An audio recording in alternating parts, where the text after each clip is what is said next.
پرندے اپنے پاؤں اور انسان اپنی زبان کی وجہ سے جال میں پھنستے ہیں۔ گفتگو میں نرمی اختیار کرو، لہجوں کا اثر الفاظ سے زیادہ ہوتا ہے۔ کسی انسان سے اختلاف ہونا کوئی انوکھی بات نہیں، دنیا اختلاف سے بھری پڑی ہے، لیکن صرف ایک ہی فریق کی بات سن کر دوسرے فریق سے بغض رکھنے کا عمل انسان کو اپنے درجے سے گرا دیتا ہے۔ خوش ہونا ہے تو تعریف سن لیا کرو، اور اگر بہتر ہونا ہے تو تنقید سن لیا کرو۔ ایک سمجھدار شخص دوسرے ناسمجھ کو جانتا ہے، کیونکہ ایک زمانے میں وہ بھی ناسمجھ تھا، لیکن ایک ناسمجھ دوسرے سمجھدار کو نہیں جانتا، کیونکہ وہ کبھی بھی سمجھدار نہیں رہا۔ جس کو اپنے اندر جھانکنا آ جائے وہ دوسروں کے احساسات کو سمجھنے کے قابل ہو جاتا ہے۔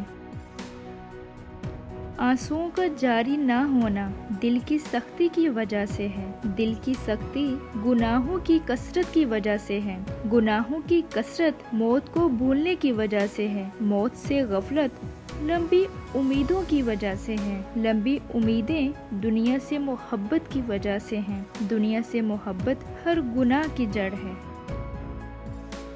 زندگی میں خود کو کبھی کسی کا عادی مت بنانا، کیونکہ انسان بہت خود غرض ہے۔ جب آپ کو پسند کرتا ہے تو آپ کی برائی بھول جاتا ہے، اور جب آپ سے نفرت کرتا ہے تو آپ کی اچھائیوں کو بھول جاتا ہے۔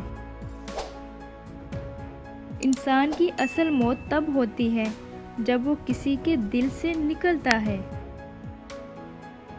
میرے نزدیک کہکا وہ ہے جس کو نہ چھوڑا جائے تو آنسو ٹپکے۔